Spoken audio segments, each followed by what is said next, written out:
Shalom, selamat pagi Bapak Ibu dan sesuai yang dikasih Tuhan. Kita bersyukur untuk hari ini, hari yang baru, hidup yang baru yang Tuhan karuniakan bagi kita. Hari ini hari Rabu tanggal 5 Mei 2021.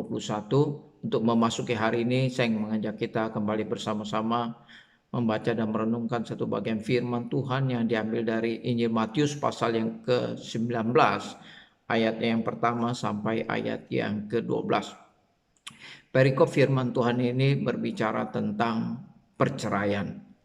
Bapak Ibu dan Saudara yang dikasihi Tuhan, ada satu pertanyaan yang diajukan oleh orang-orang Farisi untuk mencobai Yesus. Jadi orang-orang Farisi datang kepada Yesus, bertanya kepada Yesus tentang perceraian. Tujuannya adalah untuk mencobai dia, untuk menemukan kesalahannya dan untuk mempersalahkan Yesus. Nah, oleh karena itu orang-orang Farisi ini mengajukan pertanyaan kepada Yesus. Pertanyaannya yaitu, apakah diperbolehkan seorang laki-laki menceraikan istrinya dengan alasan apapun? Ini yang menjadi pertanyaannya. Apakah seorang laki-laki boleh menceraikan istrinya dengan alasan apapun?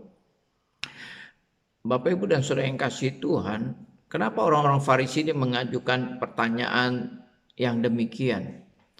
Karena pada waktu itu, pada zaman Tuhan Yesus, ada dua kelompok rabi. Yang pertama yaitu kelompok Rabi Syamai. Yang kedua yaitu kelompok Rabi Hillel. Nah, kedua kelompok rabi ini mempunyai pandangan yang berbeda, pendapat yang berbeda tentang perceraian. Kelompok Rabi Syamai mengatakan bahwa seorang laki-laki tidak boleh menceraikan istrinya dengan alasan apapun juga. Nah, sedangkan kelompok Rabi Hillel, mereka mempunyai pandangan bahwa seorang laki-laki boleh menceraikan istrinya dengan alasan apapun juga. Nah, sehingga kedua kelompok ini mempunyai pandangan yang berbeda. Nah, oleh karena itu pertanyaan ini diajukan kepada Tuhan Yesus. Bagaimana dengan pendapat Tuhan Yesus? Kemudian Tuhan Yesus menjawab orang-orang Farisi yang datang bertanya kepadanya. Ya, bahwa pada awal mula Allah menciptakan manusia, Allah menjadikan manusia itu laki-laki dan perempuan. Nah, kemudian laki-laki mereka meninggalkan ayahnya dan ibunya, kemudian bersatu dengan istrinya. Dan Tuhan Yesus katakan apa yang telah dipersatukan oleh Allah tidak boleh diceraikan oleh manusia. Apa yang telah dipersatukan oleh Allah tidak boleh diceraikan oleh manusia. Jadi suami istri yang telah dipersatukan Allah menjadi satu tubuh, menjadi satu, sehingga tidak mungkin bisa diceraikan.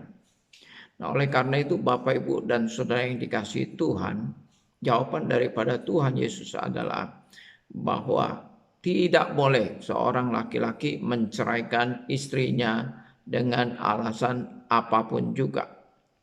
Karena apa yang telah dipersatukan oleh Allah tidak boleh diceraikan oleh manusia. Kemudian orang-orang Farisi ini tidak berhenti sampai di situ, belum puas dengan jawaban Tuhan Yesus. Kemudian mengutip, kalau demikian orang-orang Farisi mengatakan, bagaimana dengan perintah Musa yang mengatakan bahwa jika seorang laki-laki menceraikan istrinya, maka dia harus memberikan surat cerai. Orang Farisi ini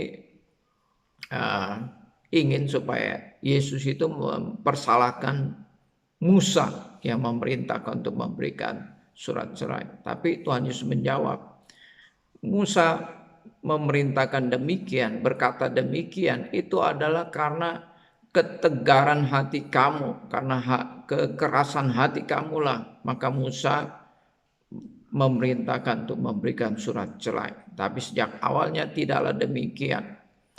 Bapak Ibu dan Saudara yang dikasihi Tuhan, ya, Musa memerintahkan untuk memberikan surat cerai itu adalah karena kedegilan hati manusia, kebebalan hati manusia, maka Musa berkata demikian, yaitu untuk melindungi hak-hak para wanita. Tapi Tuhan Yesus katakan sejak awalnya tidaklah demikian.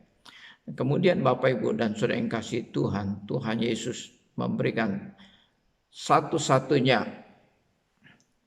kemungkinan, yaitu jikalau ada zina di dalam pernikahan maka diperbolehkan. Bukan harus, tapi diperbolehkan, diizinkan untuk bercerai jikalau ada salah satu pasangan yang berzina.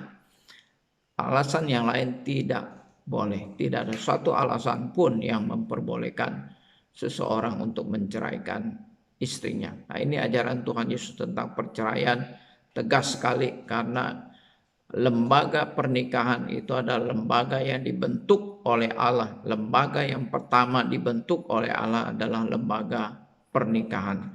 Dan apa yang telah dipersatukan oleh Allah tidak boleh diceraikan oleh manusia. Itu jelas dan tegas sekali diajarkan oleh Tuhan Yesus. Jadi kalau ada yang bertanya apakah diperbolehkan untuk bercerai, maka jawabannya adalah tidak diperbolehkan dengan alasan apapun. Kiranya Tuhan memberkati kita melalui renungan firman Tuhan pada pagi hari ini. Mari kita berdoa. Bapa di surga, kami berdoa mengucap syukur dan berterima kasih untuk firman-Mu yang boleh kami baca dan kami renungkan pada pagi hari ini.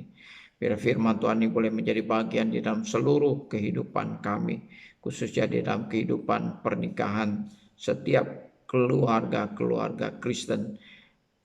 Kami mau berdoa biarlah kami boleh dengan taat dan setia melakukan firman-Mu di dalam kehidupan kami sebagai anak-anak Tuhan, sebagai orang-orang yang percaya kepada-Mu.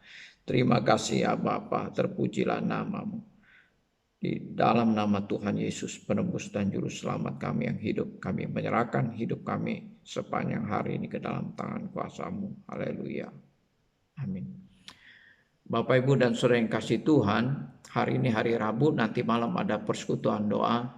Marilah kita siapkan hati kita untuk datang menghampiri Tuhan di dalam persekutuan doa kita.